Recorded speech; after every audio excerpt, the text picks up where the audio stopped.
اعوذ باللہ من الشیطان الرجیم بسم اللہ الرحمن الرحیم اقم الصلاة لدلوک الشمس الى غسق اللیل وقرآن الفجر ان قرآن الفجر كان مشهودا اقم الصلاة لدلوک الشمس الى غسق اللیل اقم الصلاة نماز کو قائم کرو۔ نماز کو قائم کرنے کے لیے جو شرائط ہیں ان کو نماز کے بعد بھی پورا کرتے رہو۔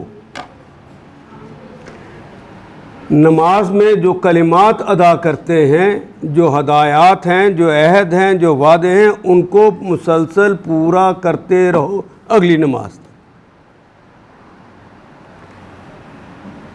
اور اس میں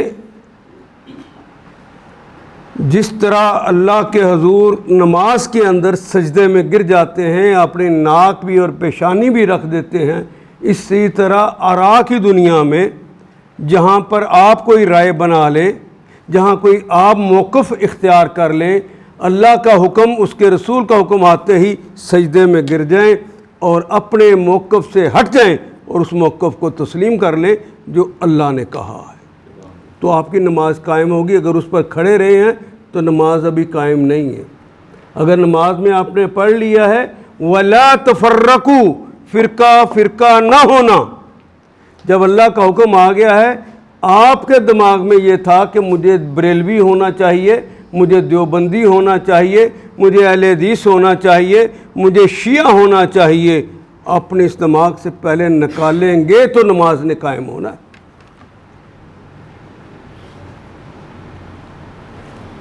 ہم پڑھا کر آگے تو چلے جائیں گے، لیکن اس کی اپلیکیشنز کون بتائے گا پھر؟ اس لیے میں رک کر آپ کو یہ بات سمجھا رہا ہوں، یہ کوئی معمولی بات نہیں ہے۔ اسلامی انقلاب کو برپا کرنے کے لیے پہلا کام اقامت ہے۔ یہ اقامت صلاۃ نہیں ہوگی تو اگلے کام بھی نہیں ہوں گے۔ نماز پڑھنے سے نہیں ہوگی، میں عرض کر دوں۔ ہم سب نماز پڑھ رہے ہیں نا، تو ہمیں تو ترجمے کا بھی نہیں پتہ اللہ سے بات کیا کر رہے ہیں، تو کیسے کریں گے اس کو قائم؟ اقیم الصلاۃ، اچھا سلام پھیرنے تک نہیں اس کے اندر قائم رہنا، میں نے کیا کہا ہے؟ سلام پھیرنے تک نہیں رہنا، نماز کے بعد اس کو قائم کرنا ہے۔ آپ نے اس کے اندر تو ابھی عہد کر رہے ہیں، ابھی تو وعدے کر رہے ہیں، اب تو میثاق باندھ رہے ہیں، ابھی تو قائم تو اس کے بعد کرنا ہے، سلام پھیرنے کے بعد۔ دربار میں اللہ سے وعدہ کر کے آئے ہیں، دربار سے باہر نکل کے وعدہ کیا کرتے ہیں؟ رات کی آخری نماز میں اور آخری رکعت کیا کہتے ہیں؟ نَخْلَوْ وَنَتْرُكُ مَنْ يَفْجُرُكُ، صرف اس کو اپنا کے دیکھ لیجیے، اس کو قائم کر دیجیے۔ اگر آپ الگ ہو جائیں ان لوگوں کی عادات سے، ان لوگوں کی باتوں سے، ان کے موقف سے جو اللہ کے نافرمان ہیں، اور ان سے جڑ جائیں جو اللہ والے ہیں، اگر یہ معاملہ کر لیں تو کیا معاشرہ ایسے ہی رہ جائے گا جس طرح آج ہے؟ تو نہیں چینج چاہتے، اللہ تو چاہتے ہیں یہ چینج آ جائے، اللہ تو چاہتے ہیں یہ چینج آ جائے۔ یہ ساری تبدیلی اگلی آیات آپ دیکھیں گے کہ اٹھان کیسی اللہ نے بنائی ہے۔ اگر یہ مکمل نہیں ہے تو اگلی بات آپ کر ہی نہیں سکتے، آپ کے بس کا روگ نہیں ہے۔ اقیم الصلاۃ لدلوک الشمس، لام شروع میں جو آ گیا یہ کس لیے آتا ہے؟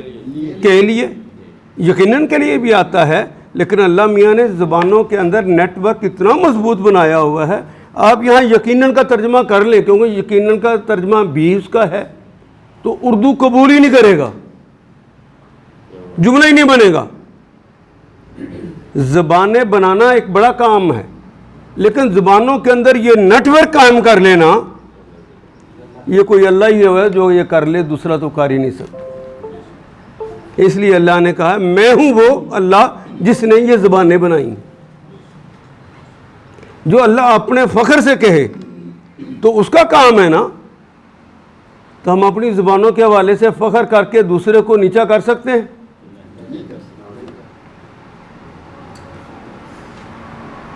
وہ کبھی ہمیں شوق آتا ہے نا عربی کو بہت بلند کرنے کے لیے، تو عربی کے قصیدے کہنے شروع کر دیتے ہیں۔ کوئی اردو کس نے بنائی ہے اور پنجابی کس نے بنائی ہے؟ تو جب اس کو ریجیکٹ کرتے ہو تو کس کو ریجیکٹ کر رہے ہو؟ وہ میرے ایک دوست ہے، انہوں نے کہا یار اردو میں جتنے کلمات کے اندر قوت اور طاقت ہے اور جتنی لطافت ہے یار پنجابی میں نہیں ہے، بڑی بدتمیزی زبان ہے۔ میں کہ گھر کی تربیت کی وجہ سے ہو گئی ہوگی۔ اگر آپ اردو میں کہتے ہیں ابو جی میں آپ کی خدمت میں حاضر ہوں یا میں آپ کے حضور آنا چاہتا ہوں، اردو میں کہتے ہیں، تو پنجابی میں بھی محبت سے کہا جا سکتا ہے کہ نہیں کہا جا سکتا؟ کہتے ہیں جتنی قوت سے اس میں کلمہ ہے کسی اور میں نہیں ہے۔ میں کہ چلو پنجابی میں کہتے ہیں پامبڑ مچ گیا ہے، اس کا ترجمہ مجھے کسی اور زبان میں کر کے دکھا دو۔ ہر زبان کے اندر اللہ نے کچھ خوبیاں رکھی ہیں، دوسرے کے اندر وہ کوئی اور خوبیاں رکھی ہیں، تیسرے کے اندر وہ جغرافی حوالوں سے جن جن چیزوں کی ضرورت تھی وہاں پہ وہ خوبیاں اللہ نے رکھی ہیں، زبان نے نہیں رکھی ہوئی، اللہ نے رکھی ہوئی ہیں، کیونکہ زبانیں بنائی اس نے۔ اقیم الصلاۃ، نماز کو قائم کرو، لدلوک الشمس، یہ کلمہ دالا کا یدلکو دلوکن، دالا کا یدلکو دلوکن، دلک کے دو معنی عربوں کے ہاں پائے جاتے ہیں، صحابہ میں بھی اس میں اختلاف تھا۔ دھلک کے ایک معنی یہ ہے کہ ڈھل جانا، کسی دوسری سائٹ پر مائل ہو جانا، یہ بھی دلک کے معنی۔ اور دلک کے ہی معنی ہے جو چیز وہاں موجود تھی وہاں سے پوری طرح ہٹ جائے، یعنی غروب ہو جانا۔ بعض صحابہ نے دلک کے معنی لیے کہ جب سورج لدلوک الشمس، شمس سورج کو کہتے ہیں اردو میں بھی، شمس کے ڈھلک جانے سے لے کر، اور بعض اہل علم نے صحابہ میں سے انہوں نے کہا کہ دلوک کے معنی ہے غروب، وہ بالکل غائب ہو گیا۔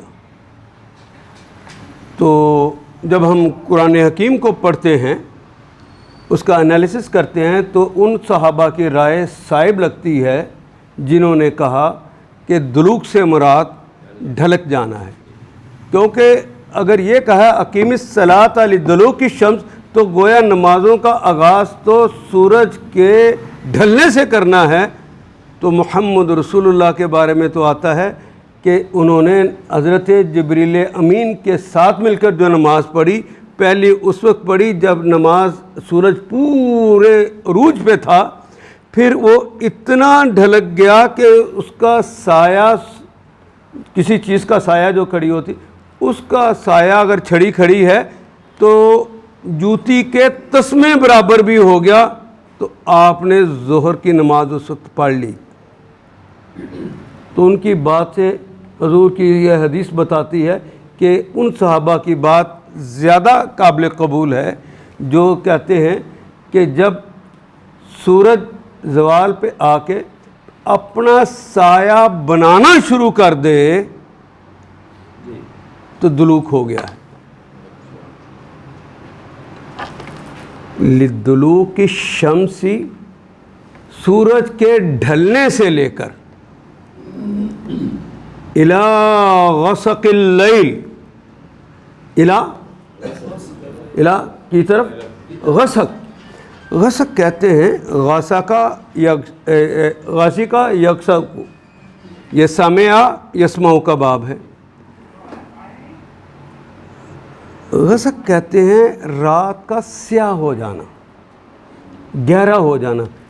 رات جو ہے پہلے جب آغاز ہوتا ہے تو افق پہ لالی آ جاتی ہے، لالی کچھ دیر رہتی ہے، 45 منٹس تو مسلسل رہتی ہے، پھر آہستہ آہستہ ڈھلتے ڈھلتے یہ سرمئی ہو جاتی ہے۔ سرمئی شام کا نام کبھی اردو میں سنا ہے؟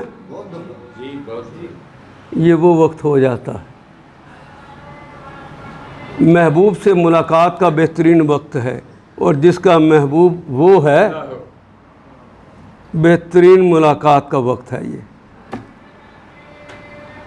شامیں خوبصورت ہو جائیں گی آپ کی، ذرا اس کے دربار میں جا کے تو دیکھیے، آپ انٹرٹینمنٹ کے لیے اور چیزیں نہیں ڈھونڈیں گے، دل یہیں لگنا شروع ہو جائے گا۔ اِلیٰ غسق اللیل، رات کے اندھیرا ہونے سے، یہ رات مغرب کا وقت جو ہے رات ہو جاتی، لیکن ابھی سرخی ہے، شفق ہے، پھر سرمئی ہو گئی، پھر اس نے سیاہ ہونا ہے۔ جب سیاہ ہو جائے تو عشاء کا وقت شروع ہو گیا۔ میں نے بتایا 45 منٹ تو کم از کم ہے، وہ موسم کے اعتبار سے بڑھتا گھٹتا ہے۔ تو وہ جب رات اندھیری ہو جائے تو عشاء کا وقت ہو گیا، اور ہم کہتے ہیں کہ ہمارا وقت بہت تھوڑا، 45 منٹ تھوڑے ہوتے ہیں۔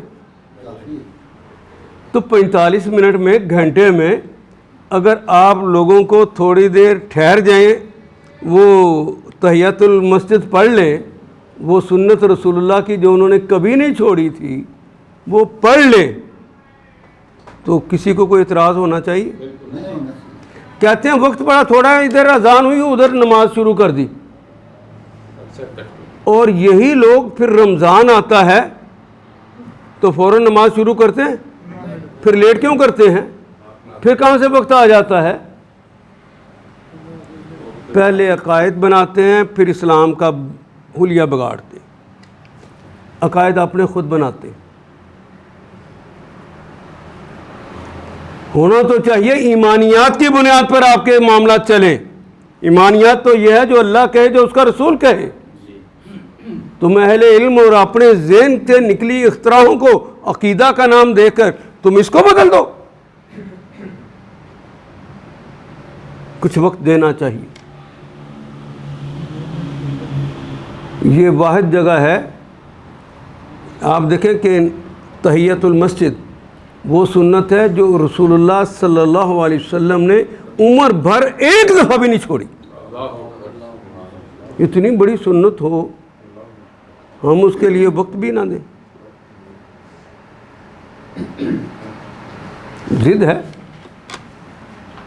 اپنی اصلاح کر لینی چاہیے۔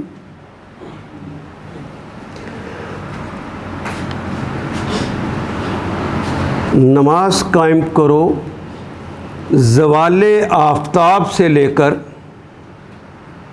رات کے اندھیرے ہونے تک۔ وقرآن الفجر، اب دیکھیے ظہر ہو گئی، عصر ہو گئی، مغرب ہو گئی، عشاء ہو گئی، اب ایک نماز رہ گئی، اس کا آگے تذکرہ کر دیا ہے۔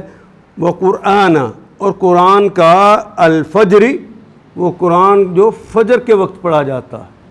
نماز کے اندر جو تم قرآن پڑھ رہے ہو یہ الگ قرآن کی بات نہیں ہو رہی، نماز فجر کے اندر جو آپ قرآن پڑھ رہے ہیں، اسی حکم کی بنیاد پر نبی محترم صلی اللہ علیہ وسلم نے عام نمازوں کی نسبت فجر کے اندر اپنی تلاوت کو لمبا کر دیا۔ وقرآن الفجر ان قرآن الفجر، پہلا کلمہ نکرہ ہے، دوسرا کلمہ معرفہ ہے۔ ترجمہ کرتے ہوئے درمیان میں کہا کہ کا ترجمہ کریں گے، جس طرح قرآن الفجر پہلے بھی آیا ہے۔ فجر کے اندر جو قرآن پڑھا جانا ہے، کانا ہے مشہودہ، اس کا مشاہدہ کیا جاتا ہے۔ اللہ کی سپاہ ہیں نا آپ, اللہ کی سپاہ ہیں نا, تو گارڈ آف آنر کیا ہوتا ہے؟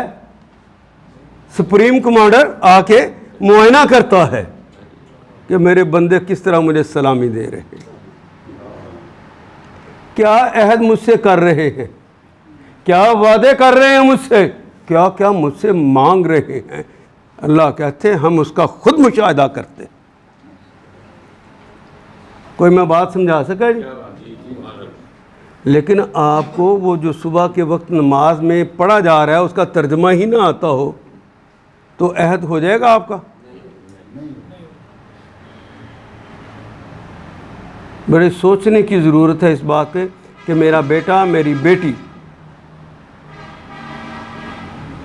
یہ نماز پڑھ رہے ہیں, اللہ سے جو عہد کر رہے ہیں, انہیں پتہ ہے کہ میں نے کیا کہا ہے. کوئی بندہ ہو سکتا ہے ایسا کہ اللہ کا کلمہ اس نے ٹھیک طرح پڑھ لیا ہو اور نماز کے اندر کہے ایاک نعبد و ایاک نستعین, اے اللہ ہم صرف آپ کی عبادت کرتے ہیں, آپ کی پوجا و پرستش کرتے ہیں, آپ کے لیے نمازیں, روزے, زکاتیں, حج, سارے نیکی کے کام آپ کے لیے کرتے ہیں. ان الصلاۃ والنسک ومماتی ومحیایا للہ رب العالمین. میرا سب کچھ کس کے لیے ہے؟ وہ جتنے کام کرنے ہیں وہ اللہ کے لیے کرنے ہیں, جتنے کہنے ماننے ہیں کس کے ماننے ہیں؟ عبد ہے نا, وہ معبود ہے نا, تو عبد نے معبود کا کہنا ماننا یا نہیں ماننا؟ تو اس کے علاوہ وہاں پہ تو ایّا کا کلمہ, ایّا کا کلمہ تو باقی سے کاٹ دیتا ہے نا. آپ کہیں کہ میں اللہ نمازیں تیری پڑھوں گا تو کہنا میں لینن اور ماؤ اور مارکس کا اور اینجل کا اور فرائڈ کا مانوں گا, اللہ آپ کی نماز قبول کر لے گا؟ عمل کی دنیا میں آپ اسلام کے نظام کو ٹھکرا کر یا مشرقی یورپ یا مغربی یورپ کے لوگوں کا جو فکریں بنائی ہیں, آپ کہیں کہ میرا مطمع نظر صرف ڈیموکریسی ہے, اللہ قبول کر لے گا؟ نماز کے اندر تو آپ کہیں ایاک نعبد, اور قائم کرنا ہے نماز کو سلام پھیرنے کے بعد. آپ کہیں کہ نہیں, مغربی یورپ کے مفکرین نے, مجھے تو روسو کی بات بہت پسند ہے, مجھے تو ارسطو کی بات بڑی پسند ہے, مجھے تو افلاطون کی بات بہت پسند ہے, میں اس کو مانوں گا. اللہ کی بات کے ہوتے ہوئے کسی کی بات کو مانا جا سکتا ہے؟ پھر ایاک نعبد و ایاک نستعین. پھر وہ بندہ جس نے عہد کر لی اسے پتہ ہے ایاک کا کلمہ باقی سے کاٹ دیتا ہے, تو ایاک کا خاص آپ سے, نستعین ہم استعانت طلب کرتے ہیں, تو سلام پھیر کے کسی بابا جی کے در پہ جا سکتا ہے؟ کسی فرعون کے دربار میں, کسی قارون کے دربار میں جاتے ہیں یا نہیں جاتے؟ اس لیے کہ پتہ ہی نہیں کہ کیا کر کے آئے. اس کو میں سمجھانا چاہتا ہوں.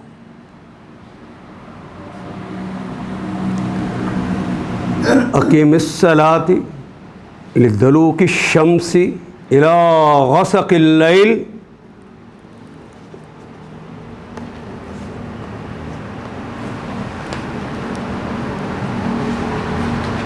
یہ جو نمازوں کے اوقات ہیں,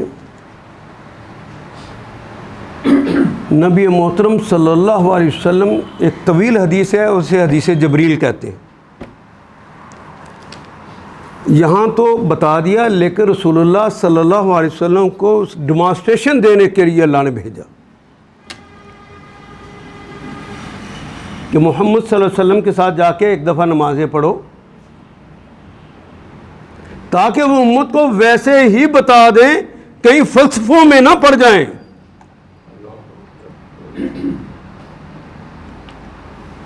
ہم نے اتباع کس کی کرنی ہے دنیا میں؟ اللہ کے حکم کی اتباع کرنی ہے. اور نمونہ ہمارے لیے کون بنا دیا گیا ہے؟ لَقَدْ كَانَ لَكُمْ فِي رَسُولِ اللَّهِ. آپ کے مولوی صاحب کا نام تو نہیں نہ آیا, رسول اللہ کا آیا ہے نا, تو اسوہ کون رہیں گے؟ تو رسول اللہ کو اسوہ ہی بنانے کے لیے کوئی کمی نہ رہ جائے، جبریل جاؤ جس طرح میں نے سکھایا ہے اس طرح جا کے وقت بتا کے آؤ کس کس وقت نماز پڑھنی ہے۔ ابھی تو ہماری مسجدوں میں اس پہ لڑائی ہو جاتی ہے کہ نماز کو پہلے وقت پڑھنا ہے کہ نماز کو آخری وقت پہ پڑھنا ہے، نماز کو کس وقت پڑھنا ہے، کوئی 1 بجے پڑھ رہا ہے، کوئی 1:30 بجے پڑھ رہا ہے، کوئی 1:45 بجے پڑھ رہا ہے، اور ہماری مسجد میں تو 2 بجے ہی ہوتی ہے۔ تو مختلف اوقات رکھے ہیں اور اس میں لڑتے بھی ہیں، ایسا ہے نا۔ آئیے دیکھیں حدیث جبریل ہمیں کیا کہتی ہے۔ ایک دن نبی اکرم صلی اللہ علیہ وسلم کو ڈیمانسٹریٹ کرنے کے لیے جبریل امین تشریف لاتے ہیں، اور ظہر کے وقت لدلوک الشمس یہیں سے آغاز کرتے ہیں۔ جس وقت حدیث میں آتا ہے کہ جس وقت کھڑی چیز کا سایہ، نبی صلی اللہ علیہ وسلم فرماتے ہیں کہ جوتے کے تسمے کے برابر ہو گیا۔ جوتے کا تسمہ کتنا ہوتا ہے؟ 2-3 ملی میٹر، چھوٹا سا تسمہ ہے،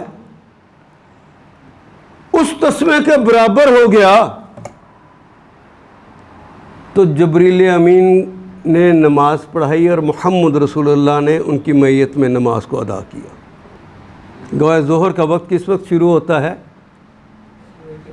مجھے آواز نہیں آئی جی، میں نے یہ تو پوچھا ہی نہیں ہے، یہ تو لکھا ہوا ہے۔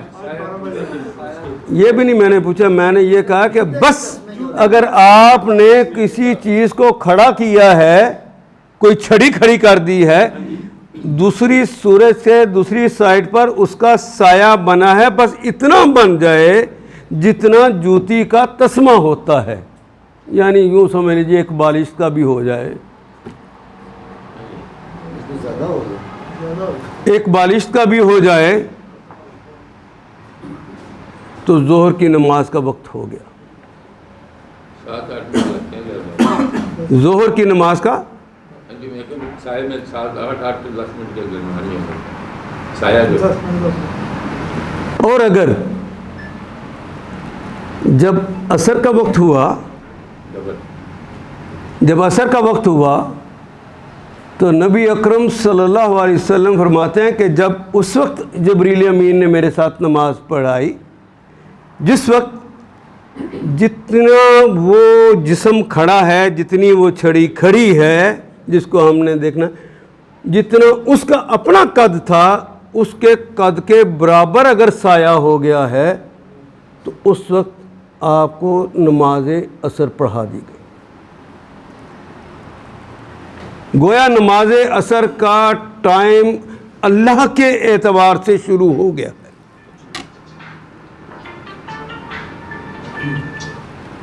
اور مغرب کی نماز اس وقت پڑھائی جب شفق آ جائے، لالی آ جائے، اور وہ سرمئی میں بدلنے سے پہلے سرمئی سے بدلنے لگے۔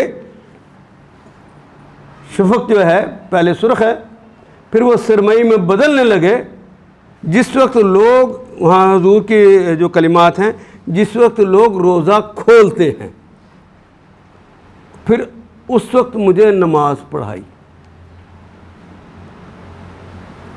اور جب رات گہری ہو گئی تو جبریل امین نے مجھے پھر نماز عشاء کروا دی۔ پھر اگلے دن تشریف لائے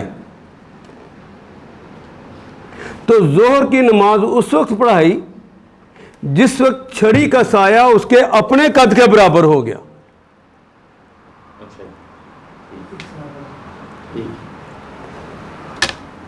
جب چھڑی کا سایہ، جو چیز کھڑی ہے اس کا سایہ جتنی لمبی چھڑی ہے اتنا ہی سایہ بن گیا، تو اس وقت آ کے آپ کو نماز ظہر پڑھائی، اور ایک دن پہلے اس وقت نماز عصر کروائی، ظہر پڑھائی۔ جب یہ چھڑی کا سایہ 2 گنا ہو گیا تو عصر پڑھائی۔ پھر اسی طرح شفق جب ڈھلنے لگی تو مغرب پڑھائی، اور رات گہری ہو گئی تو غسق جب زیادہ گہری ہو گئی تو اس وقت جا کے پھر عشاء پڑھا. 2 دن کی اس ڈیمانسٹریشن نے بتا دیا کہ پہلے دن کا وقت شروع ہو گیا ہے, دوسرے دن کا وقت ختم. پہلی نماز کا وقت شروع ہو گیا ہے, یوں سمجھیے 12:00 پر, اور جب یہ پہلے دن جو ظہر پڑھائی تھی کس وقت پڑھائی ہے؟ ایک سایہ اس کے ایک چھڑی کے سائے کے برابر ہو گیا. یہاں آ کے ظہر کا وقت ختم ہو رہا ہے اور اس لمحے عصر کا وقت شروع ہو رہا, اور جب 2 گنا ہو گیا تو اگلے دن اس دن پڑھائی, یہاں پہ آ کے مکمل ہو رہا. گویا ان دونوں اوقات کے درمیان, وہ ظہر کا ہو وہ عصر کا ہو, مسلمانوں کے کام کاج کے اوقات ہیں. دیکھیے اللہ تعالیٰ کتنا رحیم ہے. 2 باتیں سمجھانا چاہتا ہوں یہاں پر, کتنا رحیم ہے. کوئی بڑھئی ہے, کوئی موچی ہے, کوئی ترخان ہے, صنعت کار ہے, مراد میری یہ, کوئی صنعت کار ہے, کوئی کسان ہے, کوئی ملازمت پیشہ ہے, کوئی دفتروں میں کام کر رہا ہے, کوئی اسینشل سروسز کر رہا ہے. ایک ہی وقت ہوتا تو سارے کام ہو جاتے. ڈسٹربنس تھی. بستی کے لوگوں اپنی سہولت کی خاطر, جہاں پر بستی کے لوگ آپس میں مشاورت کر کے کہیں کہ یہ ٹائم ہمارے لیے مناسب ہے, اللہ کہتے ہیں میری طرف سے یہی نماز کا وقت ہے. مومنوں کی مشاورت کو اللہ کتنی اہمیت دے رہے ہیں. ہم مشاورت کا احساس ہی نہیں کرتے, اپنے گھر میں نہیں کرتے. اگر بیگم مشورہ کے لیے کہہ ہی دے آج پنڈیاں پکانیاں نے کہ ٹینڈے پکانے نے, کم از کم شوہر تو طے نہیں کر سکتا. کر لیتا ہے جی کہ لڑ پڑتا ہے, اب بھی بنانا جو کرنا کر لو, من نہیں پتا. یہ مشاورت آپس کی اتنی اہم ہے کہ آپ کی مشاورت کو اللہ اپنی رائے قرار دے دیتا.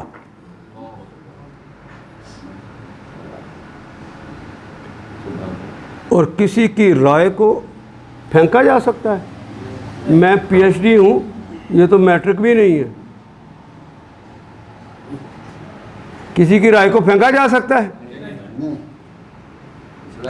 اسی طرح بیعت اور ووٹ کو بھی نہیں پھینکا جا سکتا. وہ پڑھا لکھا ہے, وہ ان پڑھ.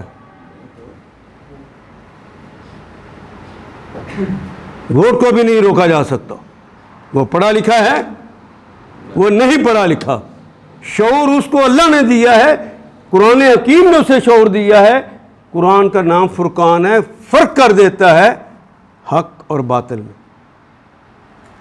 اپنی بیٹی کی شادی کرنی ہو ہر ایک کے ہاتھ میں پکڑا دیتا ہے کہ سوچ سمجھ کے پکڑاتا ہے. کاروبار کے لیے فیصلہ جب کرنے لگتا ہے کہ میں نے کیا کام کرنا ہے, سوچ سمجھ کے کرتا ہے کہ ایسے ہی کر لیتا ہے. تو اس کے پاس کون سی, اس نے MBA پہلے کیا ہوا تھا, اس نے فزیبلٹیز کب بنائی تھی. یہ سوچ اس کو اللہ نے دی ہوئی ہے.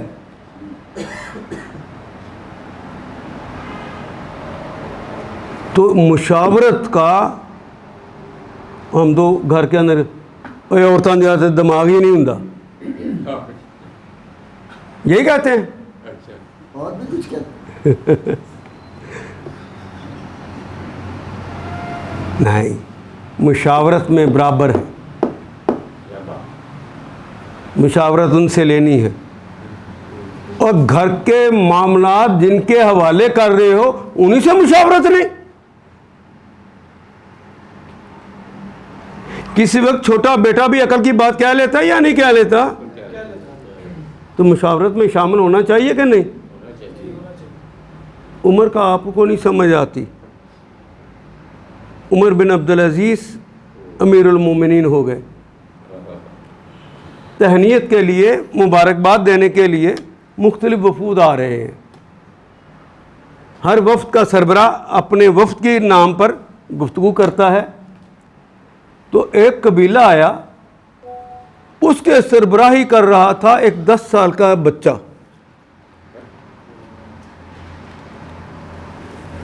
امیر المومنین نے اسے منع تو نہیں کیا کہ تم کیوں سربراہی کر رہے ہو، لیکن اس انداز میں ضرور کہا کہ امیر المومنین نے کہ بیٹا، اگر تمہاری جگہ کوئی بڑی عمر کا آدمی آ کر بات کرتا تو کیا زیادہ اچھا نہ ہوتا؟ صرف اس طرح کہا. بچے نے کہا امیر المومنین، اگر بڑی عمر ہونے کی وجہ سے عقل ہوتی تو پہاڑوں کی عمر تو انسانوں سے بھی زیادہ ہے. حضرت عمر نے کہا بیٹا میں تیری عمر کو شکل دیکھ کے دھوکہ کھا گیا.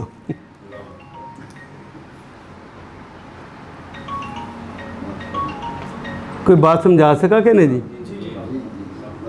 تو یہ جو ٹائم طے کرنا ہے آپس کی مشاورت سے کر لینا، اور اس کے بعد اس بات پہ لڑا جا سکتا کہ نماز کو اس وقت پڑھنا چاہیے اور اس وقت نہیں پڑھنا چاہیے.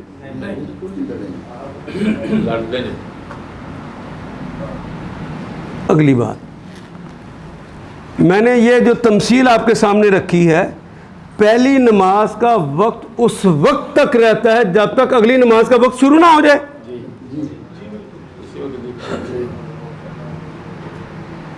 پہلی نماز کا ظہر کا وقت اس وقت تک رہنا ہے جب تک سایہ نہیں جی، ایک وہ تو آگے جا کے کہا ہے نا، قد کے برابر یہاں سے شروع ہو گیا ہے، یہاں تک ظہر کا وقت ہے.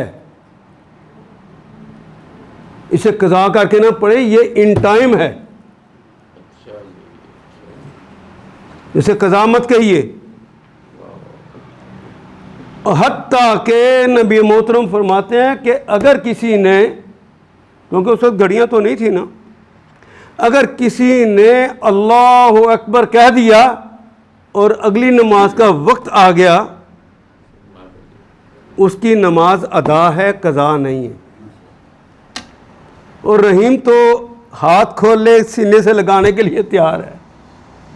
ہمیں مشکلات میں پڑھنے کو تیار ہے، ہمیں آسانیاں نہیں چاہیے. وہ تو کتنی آسانیاں کرتا.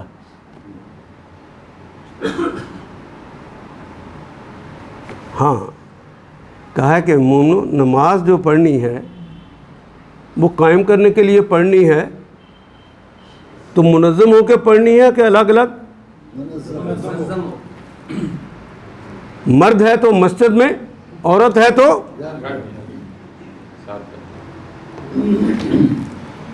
اور میں نے پچھلی دفعہ بھی عرض کیا تھا کہ یہ بات اللہ کے ہاں مواخذے کا سبب بنے گی کہ جماعت ہو گئی ہے اب میں گھر ہی پڑھ لوں. نہیں، جماعت مرد ہو تو مسجد میں ہی پڑھنی. اور آپ کو ماپنے کے لیے کہ آپ کیسے ہیں ایک بیرومیٹر دے دیتا ہوں. جتنے لوگ یہ رستہ اختیار کرتے ہیں کہ چلو جماعت ہو گیا میں گھر ہی پڑھ لیتا ہوں، ان کی عادات اور طعنہ زیادہ ہو جاتی، ان کی عادات کے اندر فرق پڑ جاتا. گھر میں عورتوں کی طرح چھوٹی چھوٹی باتوں کو لے کر وہ بھی طعن و تشنیع کے اوپر اتر آتے ہیں. دیکھ لیجیے ان لوگوں کو. اور مردانہ مجاہدانہ روش وہ نہیں اپناتے. ان سے باتیں کروا لو لیکن جہاد کا وقت ہوگا تو وہ آگے نہیں آئیں گے. یہ تو ساری جہاد کی تیاری ہے. دین کو قائم کرنا ہے، جہاد کے بغیر نہ رسول اللہ کر سکے نہ کوئی اور کر سکے گا. جہاد کرنا پڑا تھا یا نہیں کرنا پڑا تھا؟ فتح مکہ کرنا پڑا تھا یا نہیں کرنا پڑا تھا؟ یہ تو کرنا ہی پڑے گا. یہ مردانہ کام. اور عموماً ان کی زبان پہ یہ ہوتا ہے ہمارا تعلق کسی پارٹی سے نہیں ہے, ہم نیوٹرل ہیں. نیوٹرل کون ہوتا ہے؟ اس میں کچھ بھی نہیں ہوتا.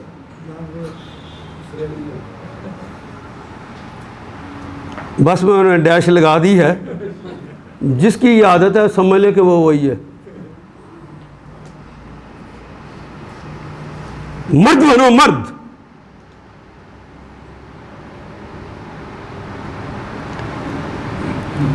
عورت اور مرد اللہ نے خود بنائے ہیں. وہ ایک خاص صنف ہے جس کو اللہ نے خاص مقاصد کے لیے بنایا ہوگا. اور وہ خاص مقاصد کیا ہیں؟ کہ تحقیق کا کام. جتنا آدمی یکسو ہوتا ہے اتنی عمدہ تحقیق کر لیتا ہے. یکسوئی ہی رستے کی رکاوٹ بنتی. اگر یکسوئی نہ ہو تو رستے میں رکاوٹ آتی ہے, وہ تحقیق کا کام نہیں کر سکتا. تو ان مخنث حضرات کے ذمہ تھا امت کے ضرورت کی چیزوں کے اوپر تحقیق کر کے ان کے لیے راہیں بنائیں. اور جب ان مردوں اور عورتوں کی عقلوں پہ پردے پڑ گئے, اللہ سے رہنمائی لینے کی بجائے انہوں نے بازاروں میں سے نچوانا شروع کر دی. میں کوئی بات سمجھا سکا کہ نہیں جی؟ نہ مرد اتنا یکسو ہوتا ہے نہ عورت اتنی یکسو ہوتی ہے جتنا یکسو وہ مخنث ہوتا. کوئی طلب ہی نہیں ہے, پڑھتے پڑھتے دماغ کہیں اور جاتا ہی نہیں. جہاں سوئی لگی ہوئی ہے اس نے اسی کی تحقیق کرتے رہنا ہے.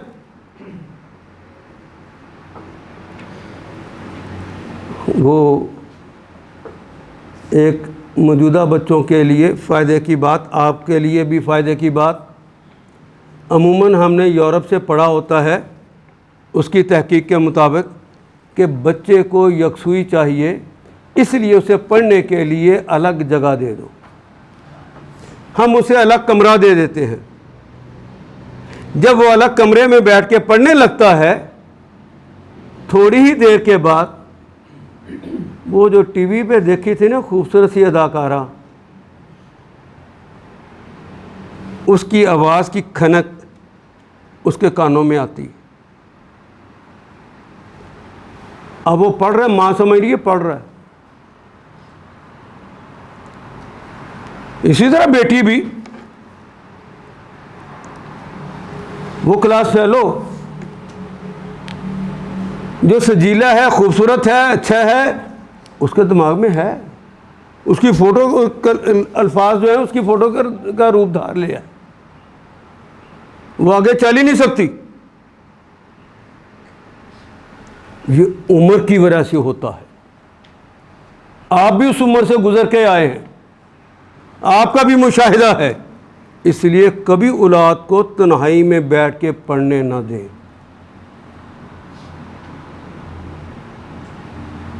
پہلے تو جب کتابیں پڑھنے کا ذوق تھا, اب تو وہ کتابیں پڑھنے کا ذوق ہی نہیں رہا. بچہ فزکس کی کتاب کھولے ہوئے ہے, اماں سمجھ رہی ہے, ابا سمجھ رہا ہے, فزکس پڑھ رہا ہے, وہ ابن صبی کا ناول پڑھ رہا ہے,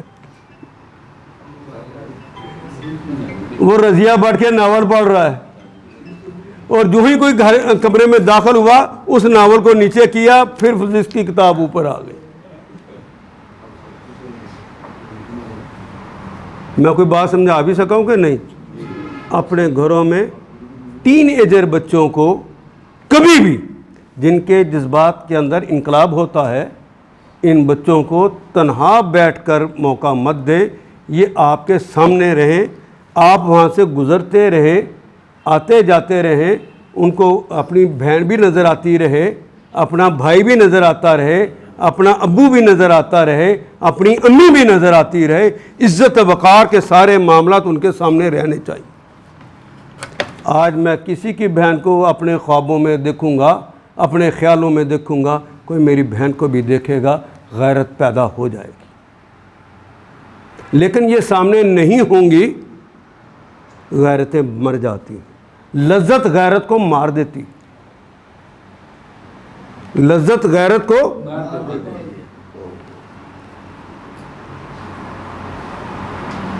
اس لیے کسی کو امتحان میں نہ پڑھنے دیں، ٹین ایجر کو اپنے سامنے پڑھائیں، اور اسے پتہ ہونا چاہیے کہ میرا ابو میرا امی میری نگرانی کر رہے ہیں۔ کانفیڈنس کے نام پر یہ حرکت نہ کرنا کہ وہ موبائل کے اندر چیٹنگ کر رہی ہے، چیٹنگ کر رہا ہے، اور تم کہو کہ مجھے پورا کانفیڈنس ہے میری بیٹی ٹھیک کر رہی ہے۔ جب وہ بھاگ جاتی ہے، ویسے بھاگ کے نہیں جاتی، جاتی آرام سے ہے، بلکہ ہو سکتا ہے گھر کا صفائی ہی کر جائے، صفایا تو ہو ہی جاتا ہے جب عزت نلام ہو جائے۔ میں کوئی بات سمجھا سکا کہ نہیں؟ بیٹے کی عزت اور بیٹی کی عزت اسلام کی نگاہ میں ایک ہے۔ بیٹی ہماری اگر ہمسائے کے بارے میں سوچنا شروع کر دے تو ہمیں دکھ ہوتا ہے، اسے مارنے لگ جاتے ہیں۔ بچہ ہمسائے کے بارے میں سوچنے لگے تو ڈانٹنے کا انداز بیوقوف ہنج نہیں کریدا، اسے سمجھاتے بھی اس طرح ہیں، غصہ ہی نہیں آتا۔ عصمت لڑکے کی ہو یا لڑکی کی ہو، اسلام کی نظر میں عصمت ہے، اس کی حفاظت ہونی چاہیے۔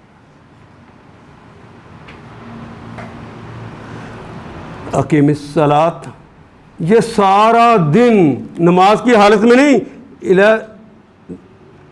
لدلوک الشمس الی غسق اللیل، اور غسق اللیل سے لے کے والقرآن الفجر، اور فجر سے لے کے ظہر تک، یہ ایک سائیکل ہے، اس کے اندر اس نماز کو قائم رکھنا ہے۔ سونا بھی اس طرح ہے جس طرح محمد رسول اللہ نے کہا، دعائیں پڑھ کر سونا ہے، ہو سکے تو باوضو ہو کے سوئیں۔ باوضو سونے اور بے وضو سونے میں دونوں میں کوئی فرق نظر آیا جی؟ لیکن ہم نہیں کرتے نا۔ رات گزارنی ہے، وہ رات جو رب نے آرام کے لیے بنائی تھی، نوجوان چیٹنگ پہ گزار دے، بابا جی بھی فلمیں دیکھنے لگ جائیں، وہ آرام ملے گا؟ وہ مسائل جو اس کے اندر اس نے دیکھے ہیں وہ اس کے دماغ پہ چھائے رہیں گے۔ وہ مسائل کا حل کے لیے نہیں ہوتی، وہ لذتوں کے لیے ہوتی ہیں، اور لذت غیرت نام کی ہر چیز کو مار دیتی، حتیٰ کہ احکام الہی انسان بھلا دیتا۔ یہ لذت بڑی خطرناک چیز۔ یہ جو روزہ بھی ہے نا، اللہ کو پتہ ہے کہ دو چیزوں کے ذریعے آزمائش کرتا ہے روزے میں، ایک پیٹ کی وجہ سے کہ یہ پیٹ کی موت ایسی زبردست ہے، اس کی مار ایسی زبردست کہ پتہ ہے کہ من غش فلیس منا، جس نے دھوکہ دہی کی وہ ہم میں سے نہیں ہے۔ میرے سامنے قرآن ہے، میں سچ کہہ رہا ہوں، اسلامیات کے بچے جو ایم فل کر رہے ہوتے ہیں، بچے تو نہیں نہ ہوتے، بچوں والے ہوتے ہیں، غش تو وہ بھی کرتے۔ چلو چھوٹے بچوں کو آپ کہیں کہ وہ بچے ہیں، ان کو شعور نہیں، انہیں پتہ نہیں، ان کو تو سارا پتہ ہوتا ہے نا، یہ حدیث تو پڑھ کر آئے ہوتے ہیں نا۔ مفاد پرستی اللہ بھلا دیتے ہیں۔ ایک تو پیٹ کی بات، اس کے لیے صبح سے لے کر شام تک تمہیں بھوک جتنا بھی ستائے، تم نے میرا کہنا ماننا ہے، اس پیٹ کا کہنا۔ اگر ہم پیٹ کے ہاتھوں مجبور ہو جائیں تو روزہ رہ جائے گا؟ اور دیکھیں جتنے بچے چھوٹے ہوتے ہیں وہ گناہ سے اتنے دور ہوتے ہیں نا، وہ روزہ رکھ لیں، آپ ان کی منتیں کر رہے ہوتے ہیں، بیٹا تیری حالت یہ ہوگی ہے، تو روزہ کھول لے، وہ کھولتا ہے؟ یہ ہے وہ سچائی۔ اور مفاد کا بندہ جو اللہ کا بندہ نہیں رہتا، جو مفاد کا بندہ بن جاتا ہے، اپنی ضرورت کے تحت احکام الہی کو ایک سائڈ پہ کر دیتا ہے۔ اور دوسری بات کیا کس کا پریکٹس کروائی ہے کہ نماز کے اندر، روزے کے اندر بیوی تمہارا جو شرعی حق ہے روزہ رکھنے سے لے کر روزہ کھولنے تک، وہ تمہیں جو حق ہم خود دے چکے ہیں ہم ہی منع کر رہے ہیں، تو کہنا تو تم نے ہمارا ماننا ہے نا، اب شہوت کے ساتھ اس کو دیکھنا بھی نہیں۔ میں کوئی بات سمجھا سکا جی؟ یہ لذت پرستی ایمانیات کو تباہ کر کے رکھ دیتی۔ میں انٹر لنک کر رہا ہوں ساری باتوں کو، ہو سکتا ہے کہ ہم اپنے گھروں کے اندر اور اپنی ذات کے اندر اس کا اہتمام کر سکیں۔ وقرآن الفجر، خاص طور پہ فجر کے وقت وہ جو قرآن پڑھا جا رہا ہے، اس میں آپ کی للہیت کتنی ہے۔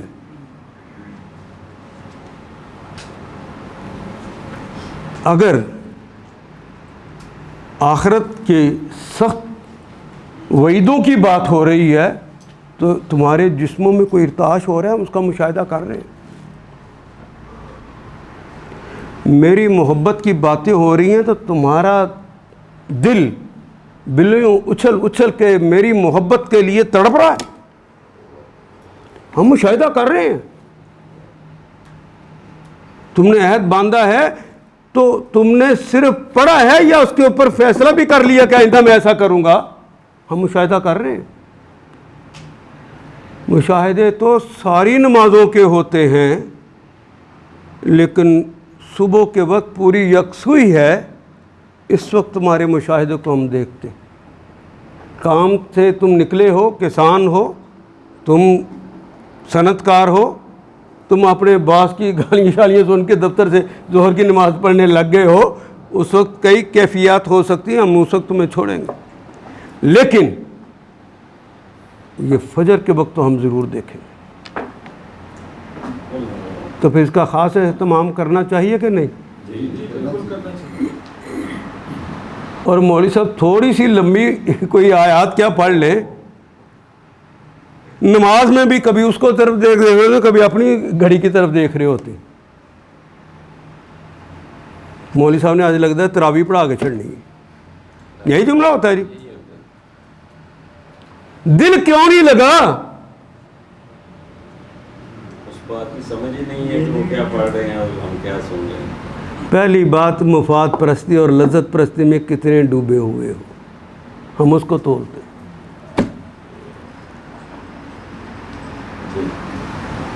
اللہ کو تولنا آتا ہے کہ نہیں آتا؟ بالکل آتا ہے، تول لے گا۔ پوری یکسوئی کے ساتھ آئے ہوئے ہو نماز پڑھنے کے، یہاں کوئی دباؤ نہیں ہے۔ اس دوران سجدے لمبے کرنے چاہیے یا نہیں چاہیے؟ مولوی صاحب سجدہ لمبا کر لیں تو پوچھے اپنے دل سے کیا ہوتا ہے؟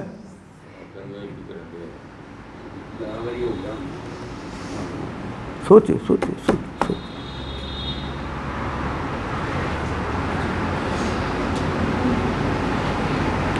امام کو کہا ہے کہ تم نے بوڑھوں کا خیال رکھنا ہے،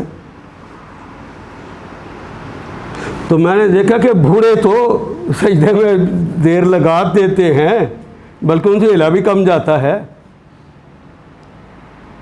یہ جوان جو ہے اس کو کوئی آفت آئی ہوئی ہے، یہ نماز میں زیادہ دیر رہنا ہی نہیں چاہتا۔ بیوی سے پیار ہو جائے تو اس کی باتیں سننے میں، اس سے باتیں کرنے میں انہماک بڑھتا جاتا ہے نا۔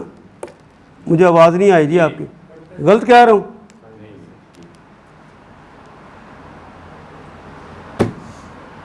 میں نے کہا اگر محبت ہو جائے تو، اور محبت نہ ہو تو پھر بھی اسے باتیں کرنے کو جی چاہتا ہے.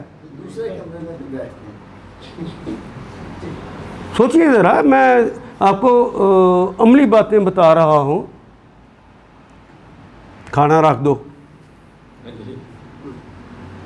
پانی بھی رکھ دو، یہ بات بڑھائی ہے میں نے، لیکن کھانا رکھ دو، جاؤ.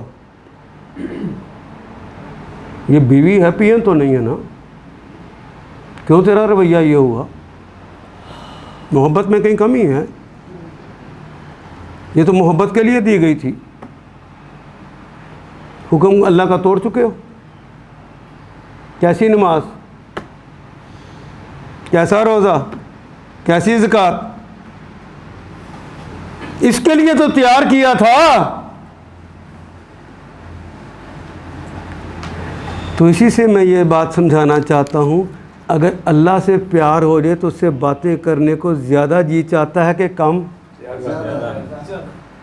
تو پھر جب ہم نکل کر جانے کے لیے بھاگتے ہیں اور مولوی صاحب کو کہتے ہیں مولوی صاحب آج تراویح شروع کرتی ہیں سب، تو دل کی کیا کیفیت ہے؟ محبت والی ہے کہ دوری والی ہے؟ اپنے محبوب کی باتیں سننا. اللہ اور اس کے رسول کی باتیں ہوتی ہیں نا، جمعے والے دن امام صاحب سنا رہے ہوتے ہیں تو مسجد کی گھڑی کی طرف دیکھ رہے ہوتے ہیں، ٹائم تو ہو گیا، مولوی صاحب اجے بھی لگے ہیں. نہ ہو تو اونچی اونچی ہو، اس طرح وہ دیکھتے ہیں، اس کو دیکھتے ہیں تاکہ مولوی صاحب کو پتہ چل جائے کہ، اور جب ایک آدھا منٹ اوپر ہو جائے تو پھر کیا دیتے ہیں؟ غلط کر رہا ہوں. یہ اکتاہٹ کیسی ہے؟ محبوب کی باتوں میں اس طرح کی اکتاہٹ ہونا چیمہ ندارت، اس کا کیا مطلب ہے؟ اپنی محبت کو بڑھاؤ، کہیں کمی رہ گئی.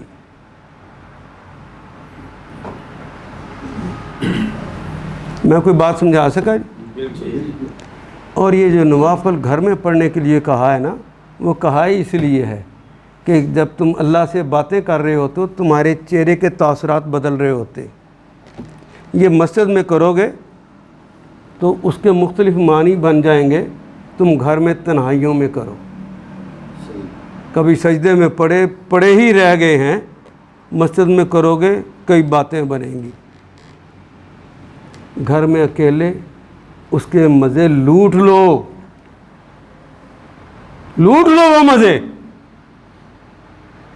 وہ تو پیار بانٹنے کو آیا ہوا ہے، ہم ہی نہ لیں تو محرومیاں ہماری ہو جائیں. ان قرآن الفجر کان مشہودا. اور ہاں، وَمِنَ اللَّيْلِ فَتَهَجَّدْ بِهِ نَافِلَةً لَكَ عَسَىٰ أَن يَبْعَثَكَ رَبُّكَ مَقَامًا مَحْمُودًا. وَمِنَ اللَّيْلِ، یہ 5 تو میں نے فرض کر دیے نا نمازیں، یہ تو کرنی ہی کرنی ہے. جبریل امین کے ذریعے وقت بھی بتا دیا ہے، پہلا وقت بھی بتا دیا اور آخری بتا دیا ہے. اور جن کا عشق زیادہ ہو گیا ہے،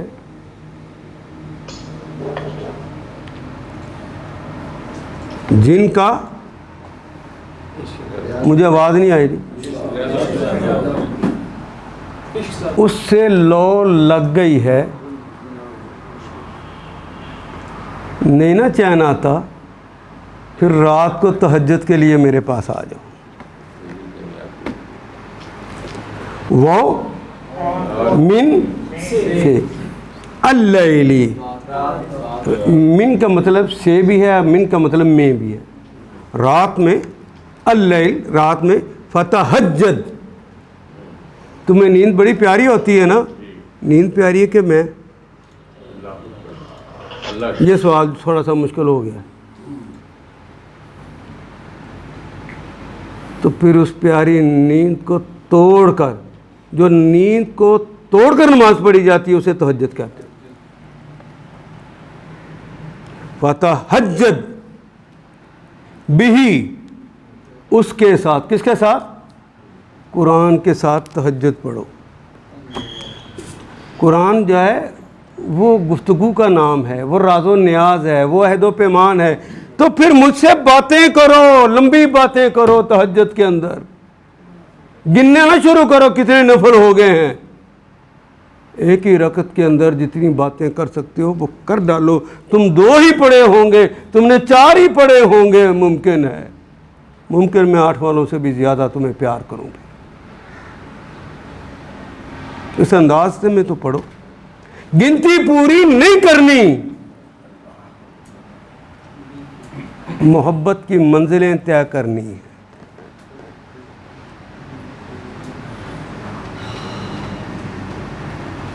وقت ہی نہیں لگانا، سوچ کا دھارا بدلنا ہے.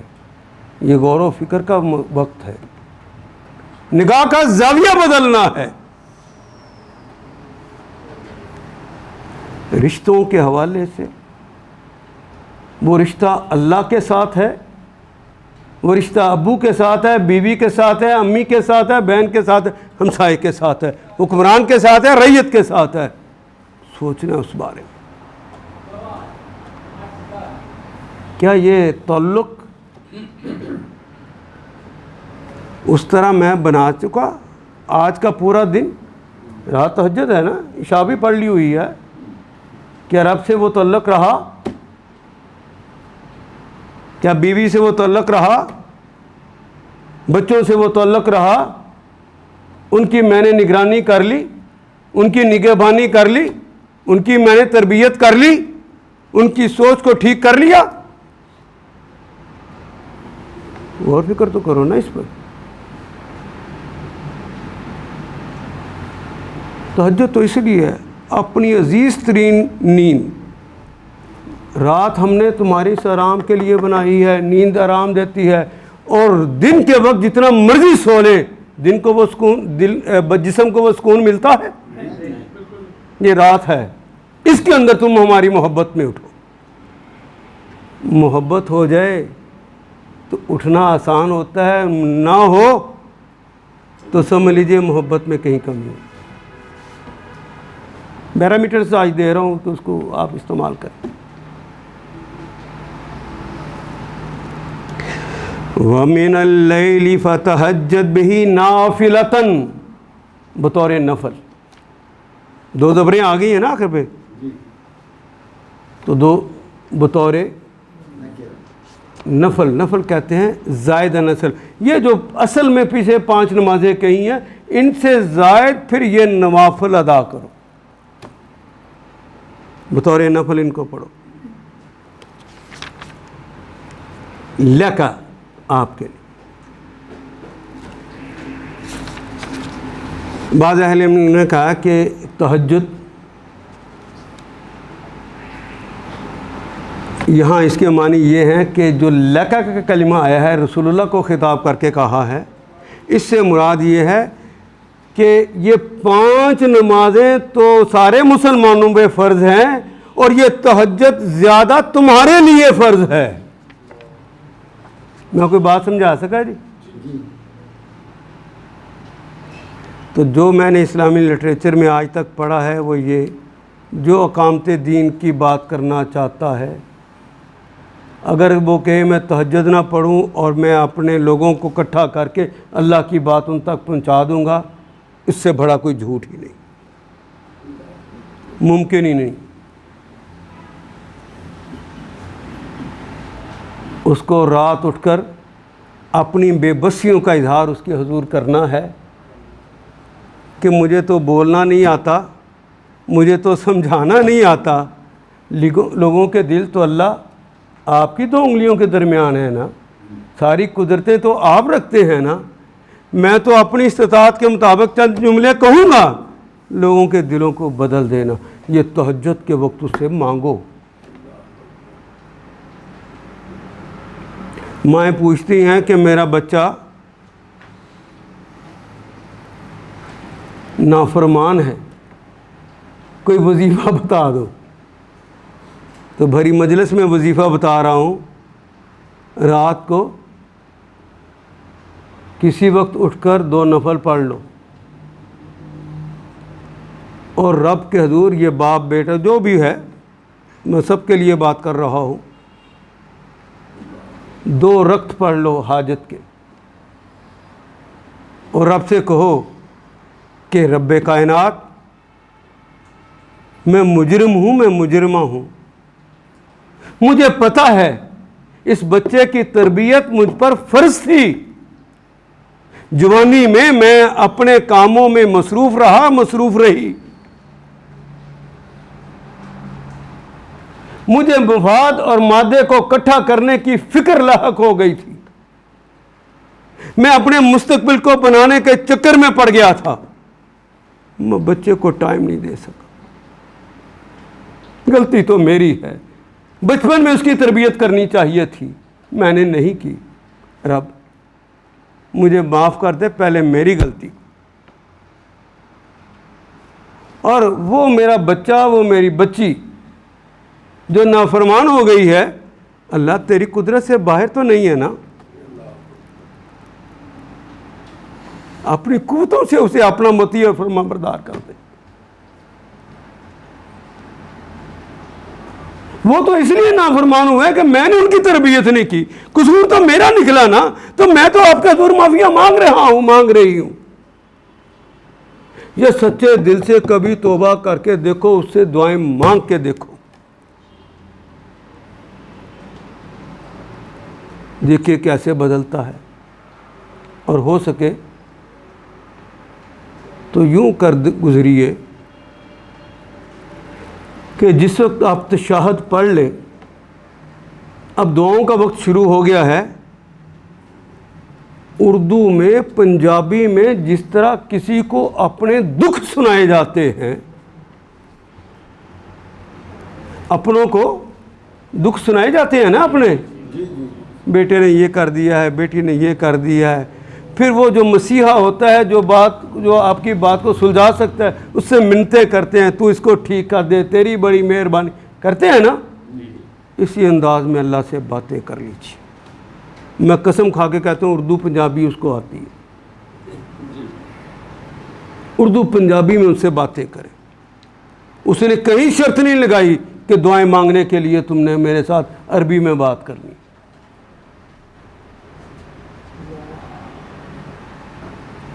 آپ کی نماز تشہد پہ مکمل ہو چکی ہے، آگے دعائیں ہیں۔ لا یکلف اللہ نفسا، تمہاری استطاعت نہیں عربی میں دل کی بات کھول کے بیان کرنے کی، تو اسے اردو آتی ہے، پھر دل کی باتیں کھول کھول کے اس کے سامنے اپنے دکھڑے رکھو، اسے اپنا غم گسار سمجھو، اپنا دکھوں کا بانٹنے والا سمجھو، اسے اپنا سمجھو، جو اپنا ہوتا ہے اسی کے سامنے تو دکھ بیان کیا جاتا ہے، کبھی غیر کے سامنے بھی کیا جاتا ہے، ہم باقی لوگوں کے سامنے کر لیتے ہیں، جو اپنا ہے اسی کے سامنے تو کرتے نہیں۔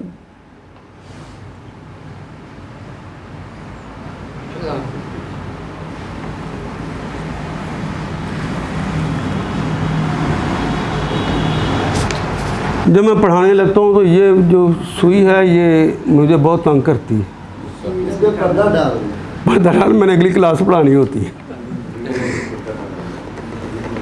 وَمِنَ اللَّيْلِ فَتَهَجَّدْ بِهِ، اسی قرآن کے ساتھ جو مشہودہ ہے، جس کا ہم خود مشاہدہ کر رہے ہوتے ہیں۔ ذرا ایک نماز اس طرح نا آج پڑھ کے دیکھ لیں، میری آپ سے درخواست ہوگی، اگر اچھی لگے تو پھر مزید پڑھ لیں، کہ بالکل کہ میں رک رہا ہوں، میں قیام کر رہا ہوں، میں سجدہ کر رہا ہوں، میرا رب مجھے ڈائریکٹ دیکھ رہا ہو۔ اس کی لذت اگر آپ مل جائے تو اس کو ضائع مت ہونے دیں، ہر نماز کے ساتھ یہ بڑھتی جائے گی، کیفیت ہی بدلتی جائے گی۔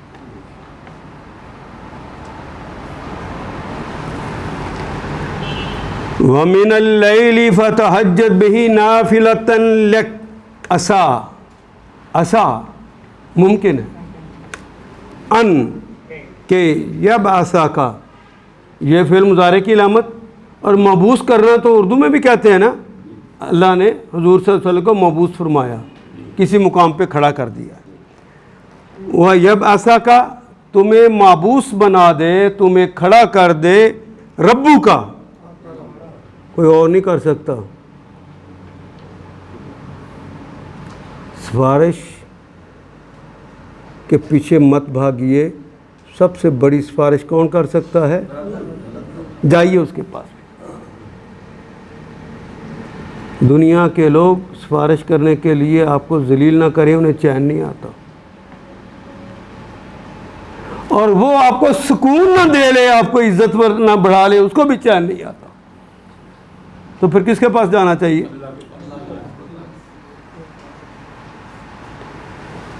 یب ایسا کا کہ وہ تمہیں معبوس کر دے، ربو کا، تمہارا رب، رب نکرہ ہے، کاف ضمیر معرفہ ہے، ترجمہ کرتے ہوئے درمیان میں کیا کریں گے؟ کہا کہ کی کا ربو کا، آپ کا رب، مقامن، کوئی مقام دے دے، محمودہ جو تعریف کرنے کیا جانے والا ہو، جس کی تعریف کی جائے۔ آج یہ محمد تمہیں یہاں سے نکال رہے ہیں نا علیہ الصلوۃ والسلام، یہ آج تمہیں یہاں سے نکال رہے ہیں نا، گالیاں دے رہے ہیں، پتھر مارتے ہیں، طائف کی وادی میں لہولہان کر دیا ہے نا، تیرا رب ایسے مقام پہ ادا کر دے گا کہ میرا جہاں نام گونجے گا ساتھ تیرا نام بھی گونج رہا ہوگا، جہاں میری اذان ہوگی وہاں تیرا نام بھی آ رہا ہوگا، جب لوگ کلمہ پڑھیں گے جہاں میرا نام لیں گے وہاں تیرا نام بھی لیں گے، وہ تجھ پہ درود پڑھا کریں گے، آنے دے وقت کو ذرا، مت گھبرا۔ قائم کرنے کے لیے یہ اندر کی تیاریاں کروائی جا رہی ہیں، مقام وہ دلوانا ہے۔ ان آیات کو ایک دفعہ پھر تلاوت خود کیجیے، عربی مبین پڑھتے ہوئے دیکھیے، کیا بات پوری اندر اتر رہی ہے؟ کیا یہ اردو کے سانچے میں ڈھلتی گئی ہیں عبارتیں؟ اگر بات سمجھ آنی شروع ہو گئی تو الحمدللہ یہی ہمارا ہدف ہے، اور یہ ہدف پورا ہو گیا۔ اللہ میرا اور آپ کا حامی و ناصر۔